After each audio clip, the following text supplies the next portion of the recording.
Сая ерөнхий сайдын хариултан дээрээс үндэслээд нэг тодруулга авах гээд байгаа нь таныг ерөнхийлөгчийн тамгын газрын дараагаар ажиллаж байхад бас нэг бичиг өгж хандж ирсэн асуудал бол энэ үндэсний аюулгүй байдлын үзэл баримталтай холбоотой асуудал 2010 онд батлагдсан.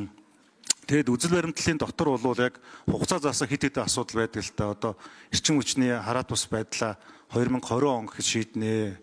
Шатхууны асуудлаа 20 он гэхэд шийднэ гэд. Энэс нь хойш ингээд 5 жил өнгөрцөн яваад байгаа. Одоо 15 жил. За тэгээд одоо үндэсний аюулгүй байдлын үзэл баримтал бас цаг үеийн шин чанартай үндсэн 6 бүлгээс зайлшгүй өөрчлөх шаардлагатай зүйлүүд байгаад байгаа. Тэр Монгол улсын одоо 2050 хүртэл алсын хараа гэж ярьж байгаа үндэсний аюулгүй байдлын үзэл баримтлал ингээ энэ нөгөө хоттой нийлээд орон нутагт нийлээд одоо яг бодлогын тулгуур 11 бичиг баримт одоо хэрэгжиж байна л та. Яг одоогийн байдлаар. За тэгэхээр энэ одоо 5 жилийн төлөвлөгөөгөө та үндэсний аюулгүй байдлын үзэл баримталтай яаж уялдуулсан бэ? Энэ талаар нэг тодорхойлчихгүй. За, зандан шатар иргэсэд. За, скватер эрдэнэ гишүүний тодруулгад хариулт өгье.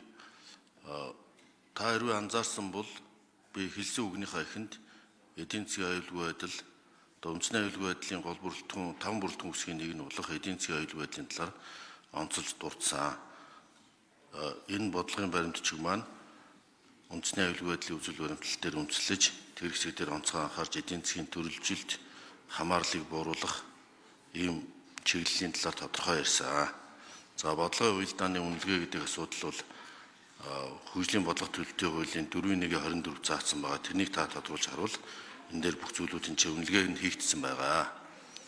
За ер нь бидний хамгийн гол анхаарах асуудал бол хуулиа хэрэгжүүлэх асуудал. Бид үндсэн хууль зориуд ингэж оруулсан байхгүй. Яг л энэ замбрааг болсон учраас үндсэн хуульд бид санаачилж энийг оруулсан. Одоо энийг хэрэгжүүлэх гэж байгаа. Хэрэгжилтийг хангалтгүй айцсан юм билээ. Хичнээн сайн хууль батлаад тэрнийг хэрэгжүүлэхгүй буруу